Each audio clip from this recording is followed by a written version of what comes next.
এই না, আয় আয়, এই দেখো সজুকে দেখো। এই সজু, কি করছিস? আয় আয়, মারবি না। এই সজু,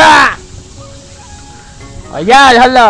তো আমাকে দেখো ময়দা চালতে দিয়েছে, আর বাইরে কিন্তু ঝিপঝিপ করে বৃষ্টি হচ্ছে। আর এটা কিন্তু ঠান্ডা ওয়েদারটা ব্যাপক লাগছে, বেশ ভালো লাগছে, গায়ে হাওয়া হাওয়া লাগছে। এই দেখো এদিকে আমাদের তরকারি ফুটছে। তেড়ে বৃষ্টি এসেছে।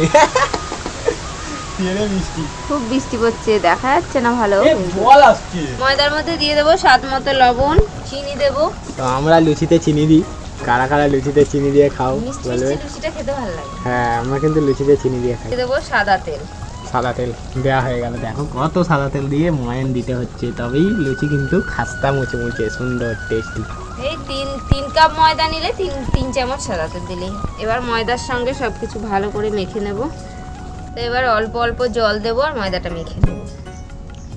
ময়দাটা মেখে আমি 20 মিনিট মতো রেখে দিয়েছিলাম। এইবার লেচি কেটে নিচ্ছি। গো শুরু হয়ে গেল, দেখো কিরকম লুচি ভাজা শুরু করে দিল।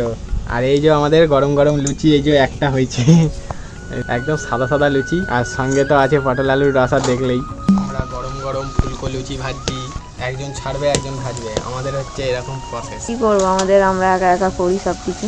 এইভাবে যে কতটা কষ্ট করে কাজ করি, আমরা হাসি মুখে থাকি বলে কেউ বুঝতে পারে না, হ্যাঁ, কিন্তু অনেকটাই কষ্ট করে কাজটা করতে হয়। করতে হবেই, কিছু করার নেই। একদম একা একা সবকিছু একা একা করতে গেলে অনেকটা কষ্ট করতে হয়। একজন বলছে যে তোমাদের বাড়ির লোক থাকে না, বাবা মা থাকে না, তোমার বাবা মা তাড়িয়ে দিয়েছে গো।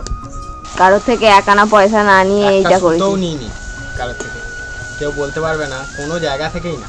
পূর্ণ খেটে, দুজনে মিলে খেটে নিজের পয়সায় অপমান প্রচুর খেটেছি। প্রচুর আজকে খেটেছি। তোমরা শুধু দেখতে পাচ্ছ এইটুকু, এর আগে অনেক পরিশ্রম আছে। সেগুলো তো আর ক্যামেরায় বন্দি করিনি, প্রচণ্ড খেটেছি। যাই হোক, সাথে থাকো, তাহলে একটু কষ্ট থেকে বিরাম পাবো।